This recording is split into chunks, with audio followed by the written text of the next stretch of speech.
Hello बच्चों, my name is Meenakshi. आज मैं क्लास 8 यूनिट नंबर 3 एग्जाम्पलर का क्वेश्चन नंबर 20 का सोल्यूशन करने जा रहे हैं। If m is the square of a natural number n then n is, यदि option number A the square of m, option number B greater the m, option number C equal to m, option number D under root m।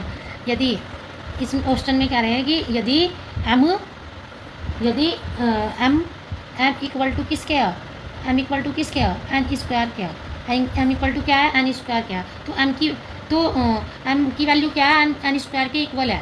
क्या है, N square के क्या है, m equal to क्या है, N square के equal है। तो हमें n की वैल्यू बतानी है। क्या बतानी है हमें, n की वैल्यू m की फॉर्म में क्या होगी। तो अब अगर हम इसका n का स्क्वायर हटाते हैं, एन स्क्वायर प्लस अगर स्क्वायर हम हटा देते हैं तो इधर क्या हो जाता है, हमारा दूसरी साइड में अंडर रूट आ जाता है। क्या जाता है, अंडर रूट।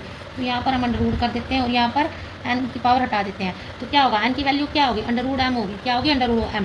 तो option number D is correct. अब question number 21, a perfect square number having N digit where N is even will having square root with. यदि एन एक परफेक्ट स्क्वायर है जहाँ तो एन क्या है, इवन नंबर होगा। यदि एन इवन नंबर में उसकी स्क्वायर रूट में क्या वैल्यू होगी, स्क्वायर रूट में अगर उसकी मतलब एन इवन नंबर है तो उसको हम इस चीज़ से डिवाइड करेंगे तो जो उसका स्क्वायर परफेक्ट स्क्वायर रूट हमको पता चल जाए। तो हम क्या करते हैं, जब कोई भी इवन नंबर होता है तो वो हमेशा क्या किससे होता है, 2 से डिविजिबल होता है। किससे होता है, 2 से डिविजिबल होता है इवन नंबर।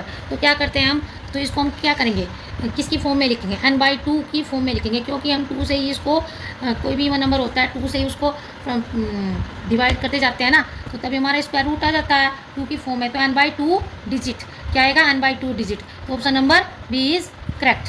अब question number 22, if m is the cube root of n then n is, यदि m option number A m की cube, option number B under root m, option number C m/3, option number D under root cube root m।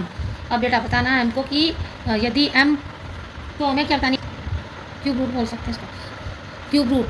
तो अब हमें बताना है कि मतलब कि m की वैल्यू कि n की वैल्यू m की फॉर्म में क्या होगी। अगर हमारा m क्या है, अंडर रूट m में क्यूब रूट n m के इक्वल है। तो हम इसको n को कैसे लिख सकते हैं, तो हमें n की वैल्यू बतानी है m की फॉर्म में। तो बेटा अब n को हम क्यूब रूट में कैसे लिख सकते हैं, ऐसे तो लिख सकते हैं 1/3 n की पावर 1/3 इक्वल टू m।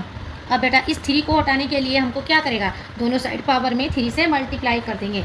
तो मल्टीप्लाइंग बोथ विद पावर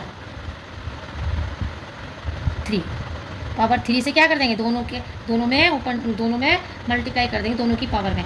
तो n 1/3 multiply by 3 equal to m की पावर क्या जाएंगे, 3 हो जाएगा। अब ये इस पावर से ये कट हो जाता, क्योंकि जब हमारा ऊपर ऐसे मल्टीप्लाई होता है तो हमेशा ऊपर हम नोमिनेटर में मल्टीप्लाई करते हैं, कभी डिनोमिनेटर में मल्टीप्लाई करें। डिनोमिनेटर से हम इसको 3 को डिवाइड कर देते हैं, तो 3 1 जा 3।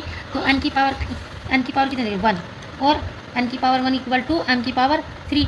अब n की पावर 1 को हम क्या लिख सकते हैं, n लिख सकते हैं। तो n इक्वल टू क्या जाएगा, m की पावर 3। तो किस फॉर्म में होगा हमारा, n इक्वल टू m की पावर 3। तो option number A is correct. Thank you.